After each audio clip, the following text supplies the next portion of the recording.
Welcome in. Today, we're going to go over prescription drug plans. This is Part D.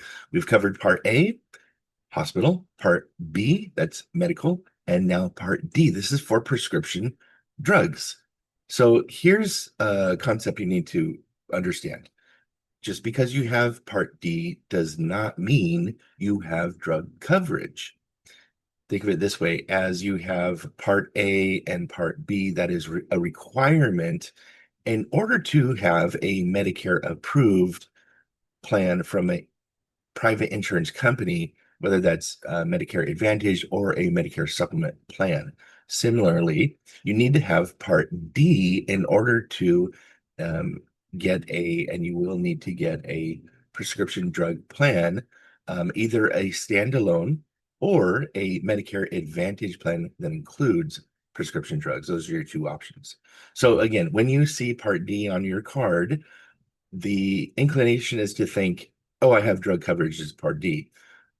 No, that allows you to get a plan, and there's no actual coverage. So it's a little bit different because Part A, you do have some coverage, and there's other expenses, co-pays, co-insurance.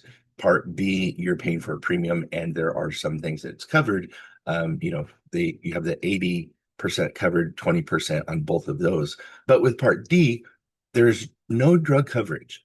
So you actually need to have a private insurance company, either a standalone plan or a Medicare Advantage plan that includes um, drugs, drug coverage. Okay, so the average cost of a standalone Medicare prescription drug plan is $46.50.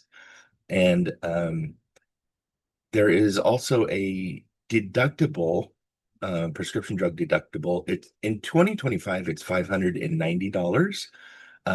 And depending on the plan, so the insurance provider can say, well, we're going to waive that or we're going to reduce that amount, but that 590 is the cap. And in 2026, it's going to be $610. So again, they can either choose to have that full amount right up front, and that's what you need to pay. And the way the deductible works is you pay the full amount of your medications until you reach that amount, and then you pay the negotiated price. The other thing an insurance company can do is say, well, let's just have that deductible for drug tiers 3 through 5. That may be typically what you see, and it may be that full amount or a reduced amount, just whatever is in the plan.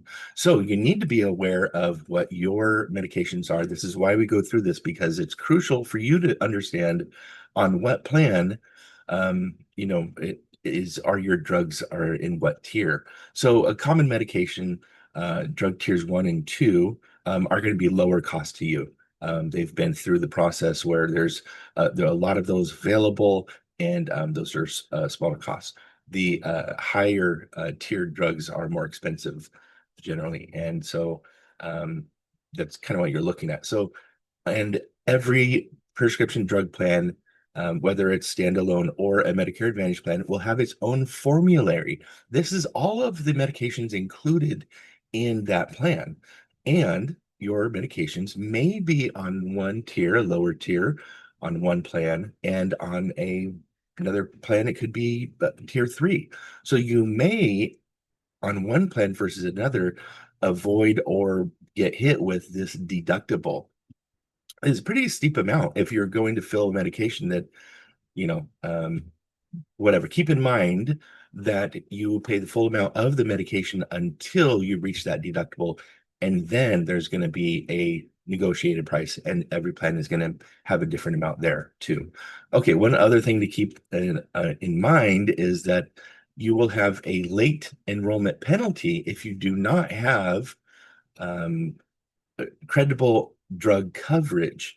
So whether that is through an employer, and that's how you have that, or you have a standalone or a Medicare Advantage plan, whatever the case is, if you don't have prescription drug coverage, that late enrollment penalty is 1% of the national base premium for each month that you don't have coverage.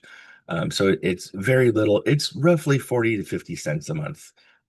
it doesn't sound like a lot, but some people have gone years um, without getting coverage. And here's why. They feel like, well, I'm going to pay the bare minimum. I'm just going to be in original Medicare, and I don't have drugs right now, so I'm not going to pay for that standalone.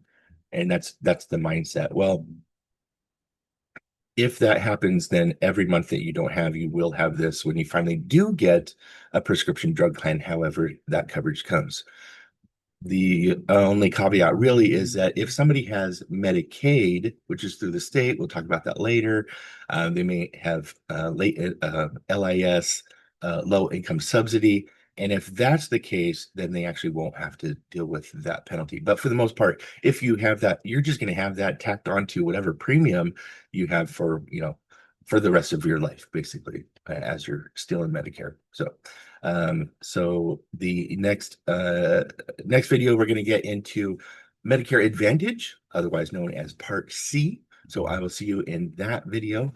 Before I let you go, I want to remind you that in the links below, you'll find my website where you can actually go in and explore the plans that are available to you.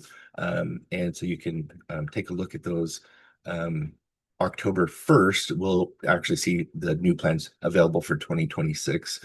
So you can explore that and sign up for yourself if you like. You have my email, you have my phone number, and a way to even set up an appointment with me and actually set an appointment. And I will, go over that either with you on Zoom, or we'll just do a phone call, whatever you like. So, yeah, go ahead and do that. I'd love to help you out personally. I'd be honored and grateful to do that. And so we will see you in the next video.